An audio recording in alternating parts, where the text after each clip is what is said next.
या आठवड्यात मला तुमच्याशी बोलायचंय. तुम्ही तुमच्या जीवनाचा आनंद लुटावा याविषयी. जेव्हा मी जीवनाचा आनंद लुटण्याविषयी बोलते म्हणजे असं नाही मेजवान्या झोडणं, सारखं सुट्टीवर जाणं, प्रत्येक गोष्ट स्वतःच्या इच्छेप्रमाणे करणं, असा अर्थ नक्कीच नाही. मी बोलते खरोखर जीवनाचा आनंद लुटण्याविषयी. आनंद लुटण्याविषयी.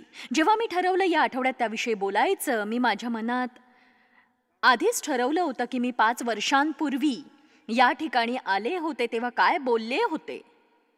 जरा मागे वळून पाहिलं आणि मला गंमत वाटली हे बघून. त्यावेळी मी शिकवलं होतं सुखी बनण्याचे ख्रिस्ती गुपित.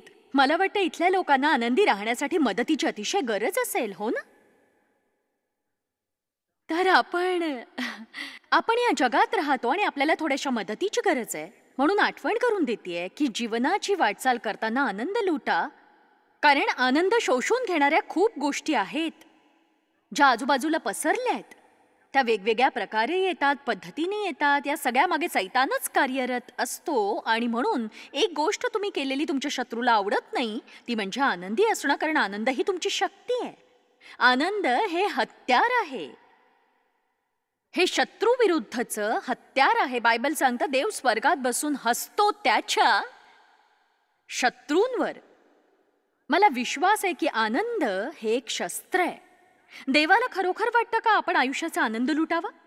आज मला तुमच्याशी बोलायचं आहे. मी या संदेशाला म्हणते स्वतःला परवानगी देणं आयुष्याचा आनंद लुटण्यासाठी. मला नाही माहिती या सगळ्यात तुम्ही कुठे आहात. तुमच्यातील काहींनाही समस्या नसेल. तुम्ही कदाचित त्या लोकांपैकी असाल जे रोज सकाळी उठतात आणि आनंदी असतात. तुम्ही कामात बुडालेले नसाल आणि तुम्हाला काही वाटत नाही कोणी दोष दिला तरी. पण मग असे लोक आहेत जे शर्यतीत आहेत आणि त्यांना जणू काही कामाचं व्यसन आहे आणि ते जबाबदार आहेत फक्त त्यांच्या गोष्टींसाठीच नव्हे, इतर प्रत्येकाच्या गोष्टींसाठी सुद्धा. ते नेहमीच कुणाची तरी सुटका करू पाहतात, कुणाला अडकवू पाहतात. जर ते काम करत नसतील किंवा संपवत नसतील किंवा काही नवीन निर्माण करत नसतील तर त्यांना चांगलं वाटत नाही. त्यांना वाटतं त्यांनी नेहमीच काहीतरी करण्याची गरज आहे. आणि मी अशा घरात वाढले जिथे आनंद महत्वाचा नव्हता, तो मुख्यतः नसायचाच. तिथे पूर्णतः भीती होती आणि मला वडील एकदा ओरडले होते कारण मी मोठ्यांदा हसले होते आणि त्यांना कोणी हसायला नको असायचं, म्हणून मग कुणीच हसायचं नाही. आणि मी खरंच कधी लहान मुलांसारखी वागले नाही, कारण माझं शोषण झालं, लैंगिक शोषण माझ्या वडिलांकडून माझ्या बालपणी. आणि हिंसा आणि भीती या सगळ्या विचित्र गोष्टी माझ्या मनात चालल्या होत्या, ज्याला एक अकार्यक्षम घर म्हणतात. आमच्याकडे त्याला शब्द नव्हता. बघा, विश्वास ठेवा, ते अकार्यक्षम होतं जरी आमच्याकडे सांगण्यासाठी तसे शब्द नव्हते. आणि मला विश्वास आहे की प्रत्येक स्वस्थ प्रौढाकडे एक स्वस्थ असं मूल असावं त्याच्या आतमध्ये. आणि मला एक मूल म्हणून राहण्याची कधी संधीच मिळाली नाही. मला मी मूल असल्याचंच आठवत नाही. मला अजिबात आठवत नाही माझ्यावर ओझं नसल्याचं किंवा जबाबदारी किंवा कशासाठी तरी जबाबदार असणं, कशाबद्दल तरी काळजी वाटणं. आणि जेव्हा तुम्हाला ते मिळत नाही, आणि तुमच्यातील सगळ्यांचंच ते हिरावलंय असं नाही, पण तुमच्यातील बरेच जण, सहसा किती जण असं म्हणतील तुम्हाला खरोखर कधीच संधी मिळाली नाही की जरा मागे झुगारून देऊन जसे आहोत तसं जगावं. बघा, असं हे सगळ्यांचंच असतं. आणि जरी तुम्ही त्यापैकी एक नसाल, जरी तुम्ही त्यापैकी एक असाल ज्यांचं योग्य रीतीने संगोपन झालंय, घरात ते योग्य रीतीने कार्यरत आहे, तसंच चांगली शक्यता असेल तुमचं ज्यांच्याशी नातं आहे त्या कुणाचं तरी योग्य रीतीने संगोपन होत नसेल, तर मग तुम्हालाही याची मदत होईलच त्यांना समजून घेण्यासाठी, त्यांच्यासाठी प्रार्थना करण्यासाठी. मला वाटतं जरी तुमचं संगोपन उत्तम रीतीनं झालं असेल, ज्या जगात आज आपण राहतो, जर तुम्ही निर्णय घेतला नाही तुम्ही आयुष्याचा आनंद लुटणार, तर तुम्ही अनेक गोष्टींना मुकाल. आणि बघा, जीवनाचा आनंद लुटणं हा एक निर्णय आहे. मला विश्वास आहे देवाने आपल्यातील प्रत्येकाला सर्वोत्तम दान दिलंय, ते म्हणजे निवड करण्याची क्षमता. आपण देवाने जी दानं दिली आहेत त्याविषयी बोलतो आणि त्याने आपल्याला क्षमता दिली आहे. काही गातात, काही खेळामध्ये प्रवीण असतात. मला बोलणं नेहमीच चांगलं जमायचं, मी चांगली संभाषण करतेय. वेगवेगळे लोक वेगवेगळ्या गोष्टींमध्ये चांगले असतात. आपण त्याला देवाने आपल्याला दिलेली दानं म्हणतो आणि ती असतात. पण दान, खरं दान जे देव आपल्याला देतो ते म्हणजे निवडीचं स्वातंत्र्य. हरकत नाही कशा प्रकारचं इतर कौशल्य तुमच्याकडे आहे, जर तुम्ही त्या बाबतीत योग्य ते करण्याचा निर्णय घेतला नाही तर तुम्ही त्यात विकसित होणार नाही, त्याचा कशासाठी तरी वापर होणार नाही, ज्यामुळे तुम्ही आशीर्वादित व्हाल किंवा दुसरं कोणीतरी. मला नाही वाटत आपल्याला बरोबर कळलंय की किती अधिकार आणि जबाबदारी आहे मुक्त निवडीच्या अधिकाराबाबत. आणि आज मला सांगायचंय, तुम्ही तुमच्या आयुष्याचा आनंद लुटण्याची निवड करू शकता. आत्ता अगदी या बाबतीत इथेच तुम्ही निवड करू शकता जीवनाचा आनंद लुटण्याची. तुम्ही विचार करत असाल की माझ्या सगळ्या संवेदना योग्य रीतीने चालत नाहीयेत, पण तुम्ही म्हणत असाल, हा, तुम्हाला काय माहित माझ्या वाट्याला काय आलंय ते, माझं आयुष्य जगून बघा, मग म्हणा आनंद लुटा जीवनाचा. तर मग मी तुमच्याशी सहमत नाहीये, कारण बायबल सांगतं की प्रभूचा आनंद आमची ताकद आहे. आणि जेव्हा प्रेषित पौल तुरुंगाच्या खोलीत उभा होता, जर तुमचा पुरेसा अभ्यास असेल तर तुमच्या लक्षात येईल ज्या ठिकाणी तो होता तिथे शहरातील सांडपाणी वाहून जायचं, आणि त्याने विश्वास ठेवला की ज्या ठिकाणी तो उभा होता तिथे मानवी घाण त्याच्या घोट्यापर्यंत होती, आणि तो म्हणतो प्रभूमध्ये आनंद करा, आणि पुन्हा सांगेन आनंद करा. तर तिथे असं काहीतरी असतं जे आपण धरून ठेवण्याची गरज असते, जिथे आपण 21व्या शतकातील बऱ्याचदा चुकवतो, कारण आपल्याला आरामशीरपणाचं व्यसन लागलंय आणि ते आपल्याच पद्धतीने मिळवण्याची सवय जडलीये. आपल्याला प्रभूचा आनंद जसा कळायला हवा तसा पुरेसा कळलेला नसतो. नक्कीच. आमेन. मी बऱ्याच काळापर्यंत तशी राहिले आणि जितक्या जास्त काळ तुम्ही त्यात जगता तितके जास्त शिकता. आणि तुमचं सुरुवातीचं आयुष्य तुम्ही असं व्यतीत करता, निदान मी तरी गेलं, माझी सुरुवातीची 40 वर्ष मी निव्वळ मूर्खपणात जगले. आणि या वर्षांमध्ये मी एक ख्रिस्ती होते, तरी मला माहित नव्हतं कसं जगायचं. नुसतं चर्चला जायचं, घरी यायचं, चर्चला जायचं, घरी यायचं, चर्चला जायचं, घरी यायचं. यामुळे तुमची जीवनशैली बदलत नाही. तुम्हाला तुमची जीवनशैली देववचनाला सामोरं जाऊन बदलावी लागते. आणि सत्य आपल्याकडे मननाद्वारेच येत असतं. जेव्हा आपण त्या सत्याचं अनुकरण करतो, आपल्या शब्दांमध्ये, आपल्या जीवनामध्ये गोष्टी बदलतात. तेव्हा अशी एक गोष्ट जी मी भरभरून केली नाही ती म्हणजे कशाचाही आनंद लुटणं. म्हणजे मी एक चांगली आई होते. मी माझ्या मुलांबरोबर हवा तितका आनंद लुटत नव्हते. मी माझ्या मुलांवर प्रेम करत होते, पण मला ठाऊक नव्हतं त्यांच्याबरोबर आनंदी राहण्यासाठी कसं जास्त वेळपर्यंत काम करणं थांबवावं. प्रत्येक गोष्टीची काळजी घ्यायची मी. आणि तुमच्यातील काही जण असेच असतील. मी अगदी कशाबद्दल बोलते कळतंय. आता माझा अंदाज आहे हे ऐकणं भयानक आहे. म्हणजे मी त्याचा आनंद उपभोगूच शकत नव्हते. नक्कीच नाही. मी त्याचा आनंद लुटायचे, पण मी त्या प्रकारे नाही ज्या प्रकारे देव लुटायचा. देव त्यांच्याशी खेळायला वेळ काढायचा, मी त्यांची काळजी घ्यायचे. मी काम करायचे. इथे असलेल्यांपैकी मी एकमेव जी काम करते. बाकी तुम्ही सगळे व्यर्थ वेळ घालवता आणि कामच करत नाही, टाइमपास करत असता. मी काम करते. मला आज इथे अशा बऱ्याच बायका दिसतायत ज्यांना हे पटतंय. बघा, मी माझ्या आयुष्याचा आनंद लुटू शकले असते, पण मी कामाव्यतिरिक्त काहीच करायचं नाही. माझ्यात काही समतोलच नव्हता. मार्ग मार्ग मार्ग खूपच क्लिष्ट संभ्रमात टाकणारा. आणि तुमच्यातील काहींना मदतीची गरज आहे. मी त्यांना या आठवड्यात मदत करणार आहे अशा पुष्कळशा गोष्टींद्वारे. पण सगळ्यात आधी मला समजून घ्यायची गरज आहे की आनंद हा दैवी असतो.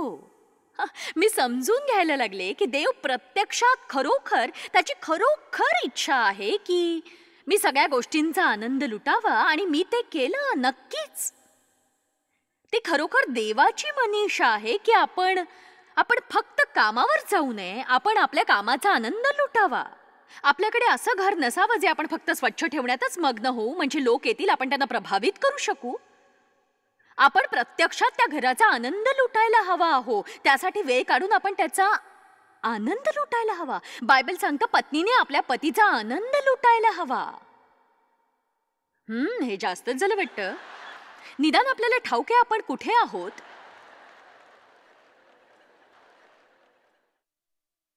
आपल्यातील बरेच जण व्यस्त असतात. आपल्याला वाटतं त्यांनी थांबावं आणि मिळवण्याचा प्रयत्न करावा ते सगळं मिळवण्यासाठी. तेव्हा चला एक वचन पाहूया, योहान 10:10. जीवनाचा आनंद लुटणं माझ्यासाठी महत्वाचं आहे, म्हणून माझ्या टीव्ही कार्यक्रमाचं नाव मी दिलंय आनंद लुटा प्रत्येक दिवशी जीवनाचा. आणि माझी इच्छा आहे की तुम्ही रोजच्या भागाकडे लक्ष द्या. रोज आनंदित असा तुम्ही.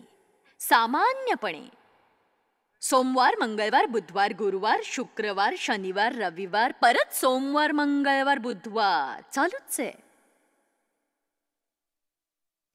देवाची इच्छा आहे तुमच्यासाठी की तुम्ही आनंदित व्हावं. किती लोक म्हणू शकतील की मला अजून आनंदी राहायची गरज आहे, आता मी राहतो त्यापेक्षाही. जर मला तपासून पाहायचंय की योग्य समूह माझ्याकडे आहे की नाही, योहान 10:10 चोर जो आहे दुष्ट सैतान, लुसिफर ढोकेबाज, खोटारडा, खुनी, जो फक्त चोरी, घात व नाश करण्यासाठीच येतो. आता मला एक क्षण थांबायचंय आणि सैतानासंबंधी थोडासा धांडोळा घ्यायचाय. मी 7, 8, 9 वर्ष चर्चला गेले, कदाचित 10 वर्षही असतील. प्रत्येक आठवड्याला मला माहीतच नव्हतं की तो सैतान आहे. मला वाटायचं तो फक्त असा टोकदार, काटे असलेला, भडक लाल कपडे घातलेला, शेपूट असलेला कोणीतरी असावा. इतकी वर्ष मी चर्चला जात होते आणि सैतानाविषयी काहीच ऐकलं नाही. असं कसं? तुमचा सगळ्यात मोठा शत्रू कोण? लोकांना सैतानाविषयी बोलायचंच नसतं. मलाही माझा वेळ त्याच्यासाठी द्यायचा नाही. मला विश्वास आहे की आपल्याला लोकांना जागृत तर करावंच लागेल की तो आहे आणि सैतान या पृथ्वीग्रहावरच आहे. आपण फक्त सैतानाच्या प्रभावाचाच सामना करत नाही, तर बहुसंख्येचा प्रभावही आपल्यावर पडतच असतो. बघा, कितीतरी अशुद्ध आत्मे, दुष्टात्मे आपल्याकडे, देव आणि देवदूत आपल्या बाजूने आहेत आणि सैतान आणि दुष्टात्मे आपल्या विरुद्ध आहेत. तो लबाड म्हटला जातो, लबाडांचा बाप. त्याच्यामध्ये सत्य नाहीये. तो तुमच्या मनाशी खोटं बोलतो, चुकीच्या कल्पना तुमच्या मनात घालतो, तुमची निर्भत्सना करतो, तुम्हाला सतत दोषी वाटावा असा प्रयत्न करतो. कुणाद्वारेही कार्य करतो जो त्याला ते करण्यास सापडतो. जे देवामध्ये वाढण्याचा प्रयत्न करतात अशा कुणालाही तो मिळवतो, नक्कीच मिळवतो. आमेन. आणि तुम्हाला तुमच्या शत्रूबद्दल नीट प्रशिक्षित होण्याची गरज आहे. आपल्याला निर्णय घ्यावा लागेल की आपण आक्रमक रीतीने सैतानाविरुद्ध उभं राहायला हवं. आक्रमक रीतीने सैतानाविरुद्ध उभं राहा. मला एक सांगायचंय, जर आपण सैतानासारख्या शत्रूच्या बाबतीत निष्क्रिय असू तर आपण खूप खूप खूप गंभीर समस्येमध्ये सापडू. आता आज मी इथे सैतानावर संदेश द्यायला आले नाही. मला वाटतं तुम्ही समजून घ्या की जेव्हा जेव्हा वचन सांगतं चोर येतो, तो केवळ चोरी, घात व नाश करावयास येतो. तुम्हाला माहीत असायला हवं, सैतानाकडे विध्वंसाची योजना आहे तुमच्या जीवनासाठी. पण मी या सभेच्या सुरुवातीलाच तुम्हाला आग्रही शिक्षण देण्याच्या आधीच सांगितलंय, बायबल म्हणतं 1 योहान 4:4 मध्ये तुम्ही देवाचे आहात आणि त्यांच्यावर तुम्ही जय मिळवलाय, कारण जगात जो आहे त्याच्यापेक्षा तुम्हात जो आहे तो मोठा आहे. पण तुम्हास ते ठाऊक असायला हवं आणि तुम्ही त्या अधिकाराचा वापर करायला हवा.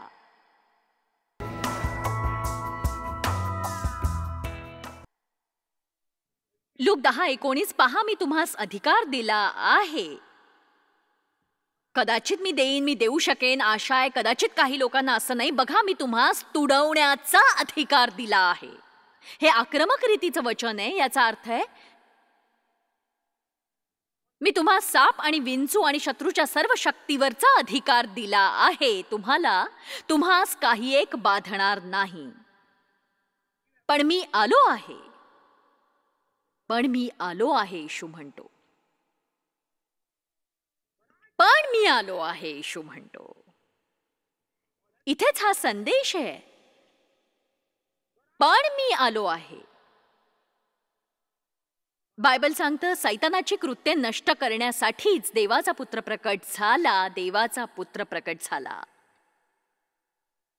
विस्तारित सांगतं, मोकळ करण्यास, नाश करण्यास, दुष्टांची कृत्ये नष्ट करण्यास. येशू आला तो बंधमुक्तांना सोडायला आणि तुरुंगाची दारं उघडण्यास, भग्न हृदयींना मलमपट्टी करण्यास. तुम्ही कदाचित बंधनामध्ये असाल, पण तुम्हाला आता आयुष्यभर बंधनात राहायची गरज नाहीये. आता माझं नीट ऐका, जर तुम्हाला वाईट वागवलं असेल, दुखावलं गेलं असेल, तुम्हाला तुमचं आयुष्य यातून बाहेर पडण्याचा प्रयत्न करण्यात घालवावं लागणार नाही. तुम्ही देववचन शिका, तुम्ही देवाच्या वचनावर विश्वास ठेवा, देवाची प्रीती मिळवा, पवित्र आत्म्याचं सामर्थ्य मिळवा, जुनं ते विसरून जा आणि जे चांगलं आयुष्य देवाने तुमच्यासाठी ठेवलंय त्यावर लक्ष केंद्रित करा. आमेन. चोर येतो तो फक्त चोरी, घात व नाश करावयास येतो, पण मी तर आलो आहे तो तुम्हास जीवन मिळावे आणि तुम्ही आनंदी व्हावे. हु हु हु. आणि ते विपुल असावे, परिपूर्ण आणि भरून वाहणारे. देवाला हवंय आपल्याकडे विपुल आनंद आणि सौख्य असावे, जे इतर लोकांना कुठल्याही प्रकारे हवं असतं. म्हणूनच कडवट, दुःखी आणि रागीट ख्रिस्तींसाठी आपण काहीतरी करायलाच हवं आहे, हे लक्षात घ्या तुम्ही. आपण मीठ आणि प्रकाश असायला हवंय.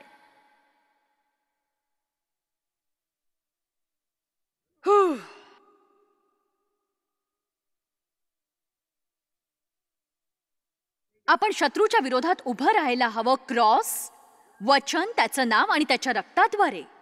आणि त्याला इशारा द्यायला हवा की इथून पुढे तो आपला आनंद चोरू शकणार नाही, नक्कीच नाही.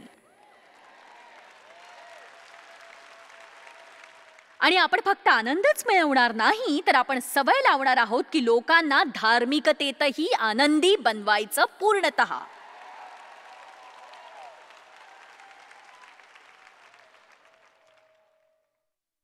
योहान 15:11 म्हणतं, खरं तर संपूर्ण 15वा अध्याय येशूशी जोडले जाण्याविषयी सांगतो. आणि मग योहान 15:11 बायबल सांगतं, मी तुम्हास या गोष्टी सांगितल्या आहेत की माझा आनंद व सौख्य तुम्हामध्ये असावे. आता येशू म्हणतो त्याला त्याचा स्वतःचा आनंद आणि सौख्य आपणात असायला हवाय. आता तो किती आनंदी आहे मला माहित नाही, पण खूपसा आनंदी असावा. आणि मी हसत हसत त्याच्या संपूर्ण आनंदाचा भार घ्यायला तयार आहे. आणि असं की तुमचा आनंद आणि सौख्य परिपूर्ण असावं, संपूर्णपणे विपुल असावं. मला इथे तुम्हाला या शब्दांचा अर्थ कळायला हवाय.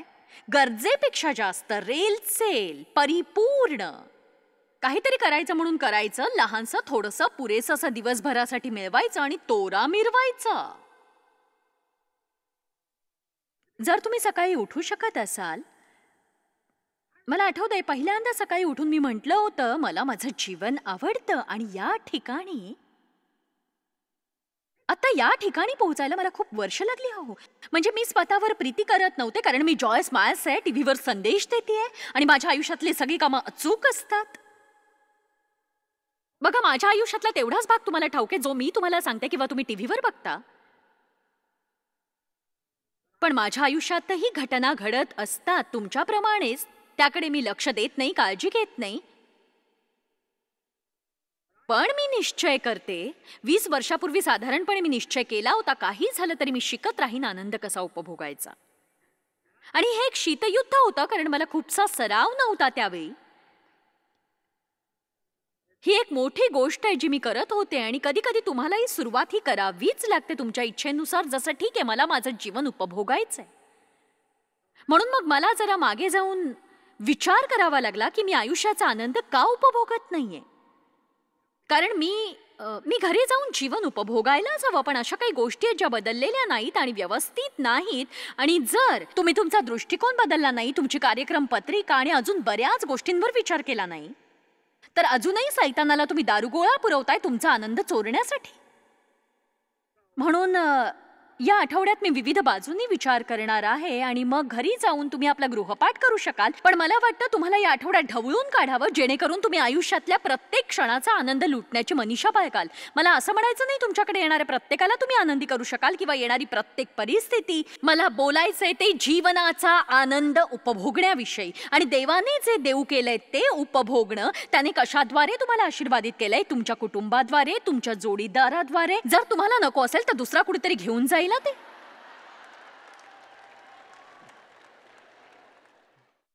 आणि ते कदाचित अशासाठी त्या जोडीदाराला घेऊन जायला तयार होतील कारण ते एकटे आहेत आणि त्यांना एकटेपणाचा कंटाळा आलेला आहे.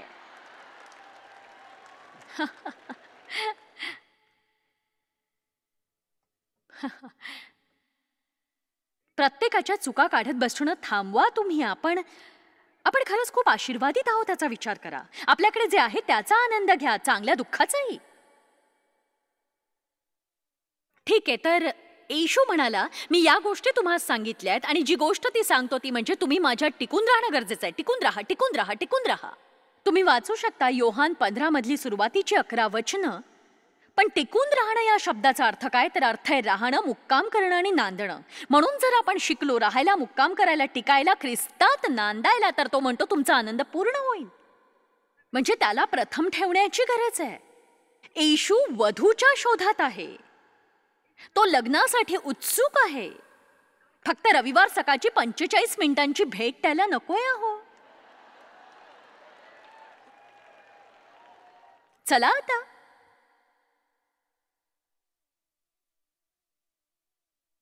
मी चर्चला जाते, चर्चला जाते, चर्चला जाते, चर्चला जाते, मी चर्चला जाते, मी चर्चला जाते, मी चर्चला जाते. हो, जर देवाशी तुमचं इतकंच नातं असेल तर तुम्ही खरोखर एक दुःखी जीव आहात. आमेन. तुम्ही चर्च आहात. तो तुमच्यात वस्ती करतो. हो, तुम्ही चर्चला जा, इतरांबरोबर सहभागिता ठेवा, कार्यकारिणीत सहभागी व्हा, पण तुमचा संपूर्ण ख्रिस्ती अनुभव तिथेच संपू देऊ नका. तुम्ही तुमची ख्रिस्तीपणाची सुरुवात आणि शेवट चर्चच्या सभागृहात होऊ देऊ नका. रविवारच्याच दिवशी तुम्हाला तिथून शिकून बाहेर जगात राहायचंय आणि ख्रिस्ती म्हणून तुमच्याकडे जे आहे ते लोकांना हवंसं वाटावं असं तुमचं वागणं करायचंय तुम्हाला.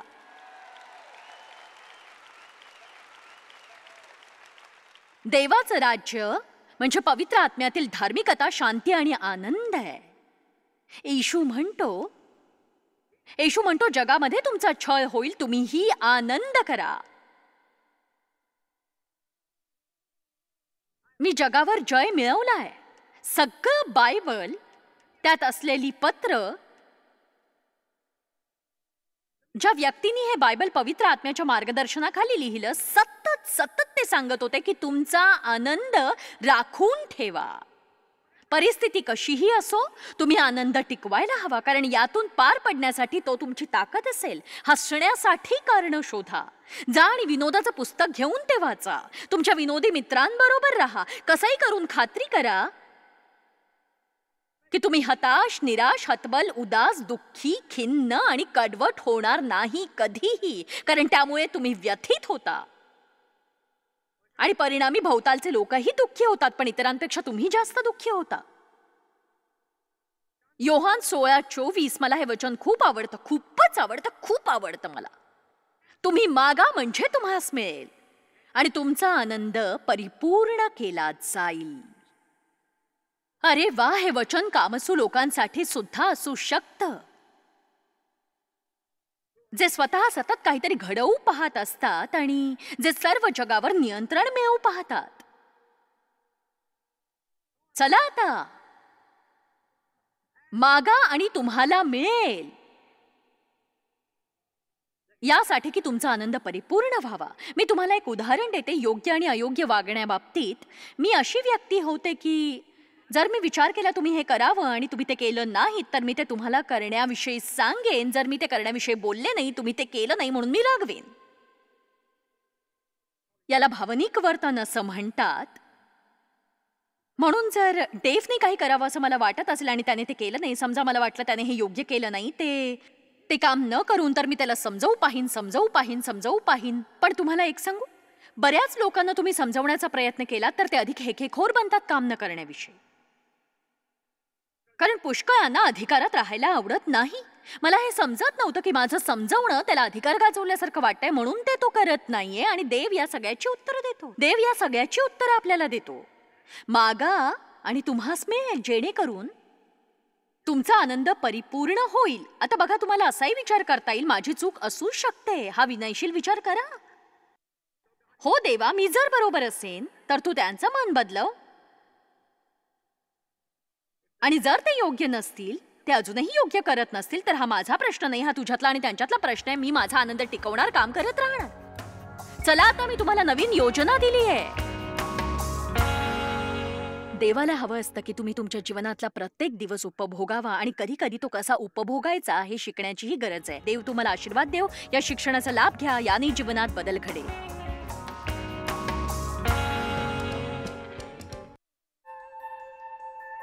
जॉयस्मायर सेवा कार्यात तुम्ही आमच्यासाठी महत्त्वाचे आहात. जगभरातील सेवा कार्य यशस्वी करण्यासाठी आमच्या मित्रांचे आणि भागीदारांचे आम्ही आभार मानतो. तुम्हा समवेत आम्ही भुकेलेल्यांना अन्न देतोय, गरिबांना वस्त्र देतोय आणि देशांना स्वार्थेची भेट देतोय. आमच्याशी संपर्क साधा jmnindia.org आणि प्रार्थना विनंती आमच्यापर्यंत पोहोचवा. जॉयसच्या सभांचा कार्यक्रम पहा आणि आमच्यात सहभागी व्हा, कारण संपूर्ण जगभर आम्ही येशूचे प्रेम वाटत आहोत.